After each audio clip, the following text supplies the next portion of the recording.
Hi everybody, it's Claire back with another art journal video, and in this one I'm just sharing a fun page where I just played in my art journal. Sometimes it's just perfect to go in and just create without any thought about what the end product is going to be.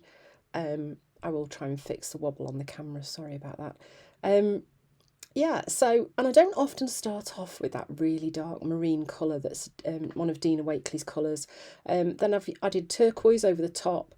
So the marine layer was dry. Then I'm using this lattice stencil to just lift the turquoise through so it reveals the dark colour underneath. Really pretty. I really like this. In fact, as I was editing, it made me think I'm going to start off another page like this and then not add too much over the top, because watch what happens next. Then I start adding more and more layers. I am coming to realise that this is a technique that I often use. I think stencils are my go-to product.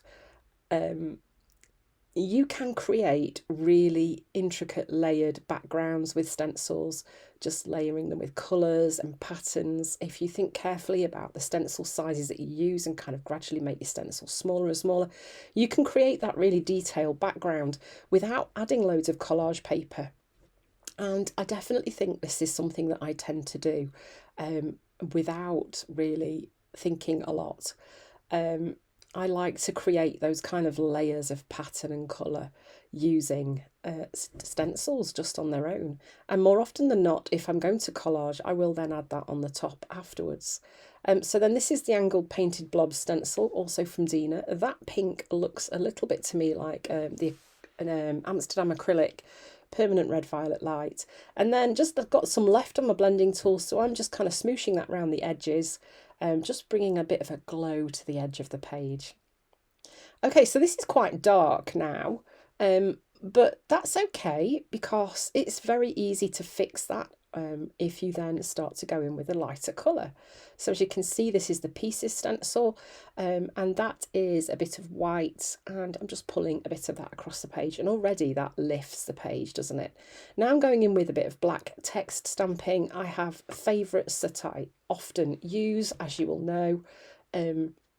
This is my text stamp called Shoot for the Stars. It's got really small text on it. It's perfect for this kind of background stamping texture. And then this is a stamp from the Take the Moment stamp set. This is, as I've said before many times, one of my favourite faces. Here I'm stamping it straight onto the page using black archival ink just to create a bit of imagery in the background. So this isn't my focal point at the minute, but it is going to be. And I just wanted that kind of shadow of that image in the background before I added another one on. So for my focal point, I'm going to stamp the same face onto some white card. Using black archival ink again. I choose that one because it's the one that I've got, and it's permanent. When it's dry, it doesn't bleed or reactivate, so it's perfect because then I can go in and use some wet media with it, which is what I'm going to do now. So I'm going to cut it out a little bit and then use I think, yeah, scribble sticks and Neo Colour 2s and just bring a bit of, sorry, excuse me, a bit of colour to the face. Still a bit full of cold, do apologise. And just sort of start to build up some layers of gentle colour on this little image that's going to go on my face. And what that's going to do is it's going to sit in between those two that I stamped on the background. And then that just, you know, those ones in the background, they are meant to be in the background. They're not part of the focal point, but they just bring an extra layer of interest to the page. So I'm just using a mix of different tones on the face just to try and bring a little bit of feeling of depth. But I'm not overthinking about whether this face is going to look realistic or not. That's not one of my concerns.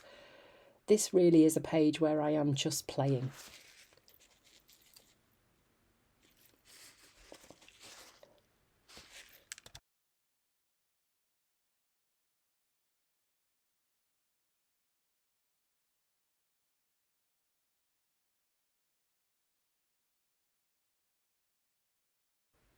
Okay, so now that's cut out, and I decided I wanted a bit more contrast on my page. This is another technique I often use. You will have seen me do this a lot, just to pull some white dots through my page. This Posca pen is perfect for that, just because it's got a giant bullet nib on the end. And you can see already that kind of pulls your eye across the page. So then this face is going to get stuck in. Just going to use a bit of glue to pop that in place. Just bringing a bit of white to those eyes just to pop those a little bit. And a teeny tiny catch light as well. Just lifts the face. And then I'm using, that looks like a bit of sticky glue from Art by Marlene. I love how easy it is to use that. It's in that tube, it's just fabulous. And then I decided I was going to use some canvas tape. So this is Dina Wakley Media canvas tape, and I'm going to be sticking it onto my page and using it to write on. So if I just put a little snip in it, I can then tear it so I get a nice softer edge. I'm going to use these for my quote. So I'm going to stick them in place. Super easy to move as well, as you can see. My background was nice and dry. And this is where my words are going to go. So I'm then using a Posca pen and just writing on these. So this is just like framing my quote. And you can see because the white is on the background, it's a lovely contrast with the darkness of the rest of the page. So don't worry if you create a page that's really dark, just add in some white. You could even write your quote in white as well. There are so many ways that you can kind of lift your page with mixed media. It's just so many possibilities. I've just noticed I've also added some smaller white dots as well around the large dots. But I'm basically using this media tape as my guide for my letters. And I love the way this works. I think this is a technique I will be doing again. It was lots of fun.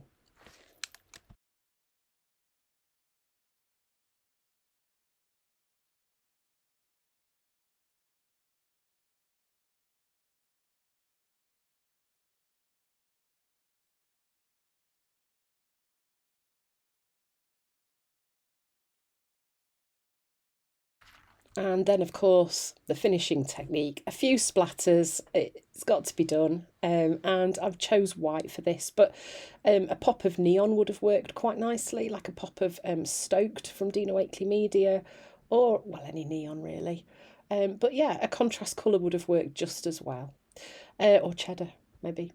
So thanks for watching. I hope you've enjoyed this journal page where I have just played, sharing with you one of my favourite go-to techniques for creating a layered background.